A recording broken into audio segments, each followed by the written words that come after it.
조갑제TV 시청자 여러분 안녕하십니까. 2024년 5월 6일 오후 6시입니다.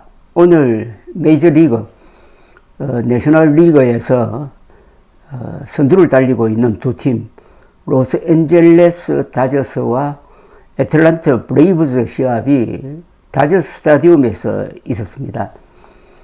2번 타자, 지명타자로 나온 오타니 쇼헤이 선수가 4타석 4안타를 기록을 했습니다. 홈런을 2개 치고 타점을 3을 기록을 했습니다. 두 번째 홈런은 465피트를 날아갔는데 원래 메이저리그에서 친 홈런 중에서 두 번째로 깁니다. 그 장면을 보면서 저는 사무라이를 연상을 했습니다.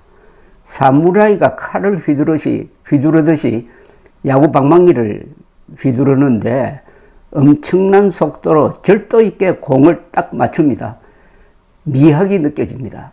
사무라이가 칼싸움에 집중하듯이 그는 오직 야구 던지고 휘두르는 데 집중하는 사람입니다.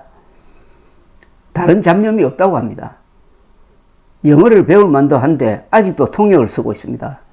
영어 배우는 시간에 스윙을 더 하겠다는 자세죠. 자신의 직무에 몰입하여 하나의 도를 발견하려는 장인정신이 느껴집니다. 오늘 현재 그는 타율, OPS, 출루율 플러스 장타율을 OPS라고 합니다. OPS, 홈런, 2루타, 장타율에서 메이저리그 전체 1위입니다. 5관왕입니다. 타점은 11위, 득점은 4위, 나이 29세에 키 193cm, 몸무게 103kg인데 발이 빨라가지고 도루도 7개를 기록해가지고 메이저리그 전체 순위로는 17위입니다. 10년간 계약 액수가 7억 달러로 전 세계 모든 스포츠 선수 중에 1위입니다. 대단한 존재입니다. 베이브 루스를 능가한다는 이야기도 나옵니다. 베이브 루스가 한때 투수 겸 타자였는데 원래는 어깨 부상으로 투수를 하지 않고 지명타자로만 나오고 있습니다. 기만민족의 피가 흐르는 한국인들이 양궁과 사격에 능하듯이 사무라이의 피가 흐르는 일본인들은 칼질을 닮은 방망이 질이 유전적으로 잘 먹히는지 모르겠어요. 이치로 마쓰이 등 메이저리그를 주름잡던 일본인 타자의 전통을 오타니가 이어가고 있습니다. 홀가분하게 원래는 타격에만 집중하니 아마 경이적인 기록이 나올 겁니다. 그는 미국에서 2차례 만장일치로 MVP, 리그 MVP 최우수 선수상을 받았습니다.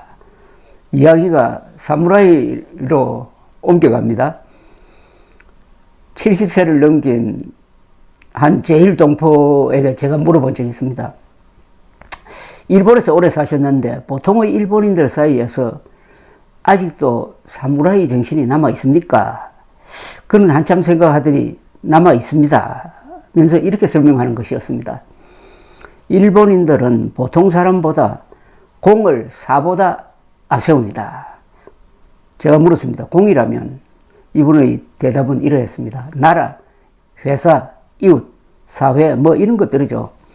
한국에 와보니 공적인 일에 살을 끼워 넣는 등 사익을 공익보다 앞세우는 사람들이 많더군요. 특히 출세한 사람들이 더해요.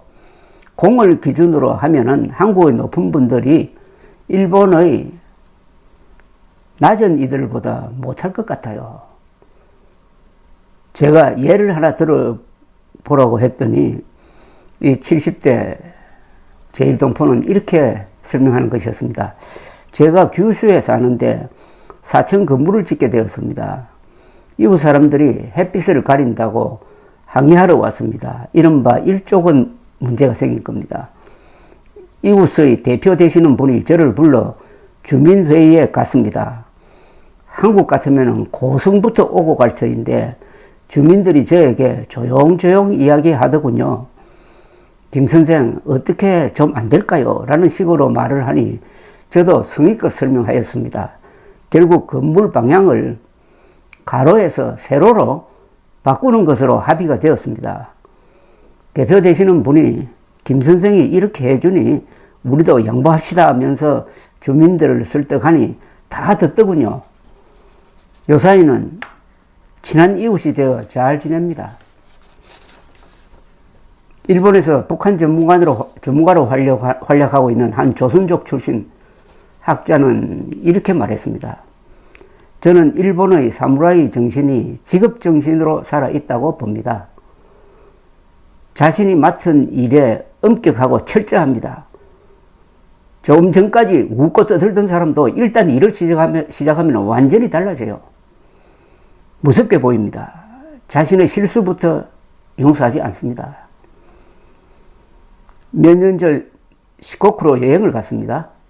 제가 일본인이 모는 관광버스를 대절하였습니다. 늘 느끼지만은 여행의 승패엔 운전기사의 자질이 한 몫을 하는데 여러 나라를 돌아다녀 보니 정확성과 성실성에서 일본인 운전기사가 최고라는 결론에 이르렀습니다.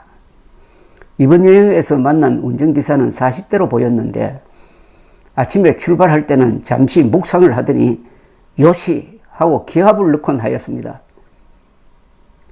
꼭 금도 선수가 시합 시작 전에 정신을 집중시키는 자세였습니다.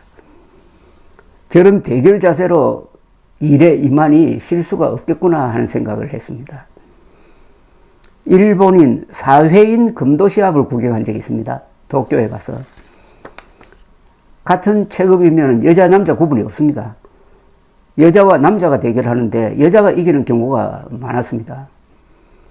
일본인들은 체구가 우리보다 작지만은 당차입니다. 러일 전쟁 때 백병전에서 키가 평균 10cm나 작은 일본군이 러시아군에 이겼습니다. 일본인들은 평소에 무술을 많이 배웁니다. 유도, 금도, 당수 등 태평양 전쟁 후 일본을 점령 통치한 메가드 사령부는 한동안 학교에서 금도를 금지시킨 적도 있습니다. 군사문화를 없애려는 뜻이었겠죠. 일본의 기독교 인구는 1%가 안 됩니다. 약 100만 명입니다. 일본인들은 거의 전부가 신도를 믿는데 이를 종교로 볼 수 있을지는 쟁점입니다. 샤머니즘과 불교가 혼합된 인상을 주는 신도는 수많은 신사를 통해서 일본인의 생활 속으로 파고들었습니다. 무사도는 종교는 아니나 종교적 심성을 깔고 있습니다. 일본인이 물건을 만들거나 직장에 다닐 때 보여주는 집중력과 성실함, 여기서 나오는 완벽함의 추구에는 종교적 심성이 엿보이는 것입니다. 종교적이라는 것은 궁극적인 것, 초인적인 것, 절대적인 것, 완벽한 것을 갈구하면서 거기에 도달하기 위하여 구도적 정신으로 집중하는 자세죠. 이런 마음이 경제에 투입되면 명품을 만듭니다. 일본엔 구도자적 자세로 살아가는 사람들이 참 많습니다. 이런 일본을 우습게 보는 세계에서 유일한 사람들이 한국인이라고 합니다. 수년 전 히스토리 채널에서 일본의 사무라이를 소개하는 다큐멘터리가 상영됐는데 일본의 유명한 칼을 만드는 장인이 소개되었습니다. 마사무네 집안인데 700년째 대를 이어가지고 명검을 만들고 있었다고 했습니다. 그 장인은 이런 말을 했습니다. 좋은 칼을 만들고 나면 내가 살아있다는 느낌이 듭니다. 이 칼에 내 이름이 새겨지고 내 정성이 들어갑니다. 1000년 뒤에도 저는 이 칼을 통해서 살아있을 것입니다. 칼에 영혼을 불어넣은 사람의 이야기였습니다. 기능공이 철학자처럼 말하고 있었어요. 장인이기에 그런 말이 자연스럽게 나온 겁니다. 일본인들은 상품을 만들 때도 영혼을 쏟아붓듯이 정성을 다한다는 이야기입니다. 그러니 불량률이 세계에서 제일 낮은 제품이 나오는 거죠. 한 주제를 붙들고 그게 영혼을 쏟아붓는 정신, 이것이 사무라이 정신의 본질입니다. 이것이 그들의 살아가는 방식입니다. 일본의 사무라이들은 무식한 싸움꾼이 아닙니다. 그를 아는 이들이었습니다. 이들은 무사도를 죽는 것이라고 정의를 했습니다. 뒤집어 보면 사는 것입니다. 항상 명예로운 죽음을 생각하면서 치열하게 살아가려는 사무라이 정신이 일본의 모든 분야에 파고들어 있다고 봐야 합니다. 미국의 건국 정신, 청교도 정신, 서양의 기독교 정신 또는 신사도나 기사도, 조선조의 선비 정신, 신라의 화랑도, 이런 것들이 사회 지도층에 있으면은 공과 사를 이렇게 구별하지 못해가지고 대통령이 욕을 먹고 하는 일은 아마 없어지겠죠.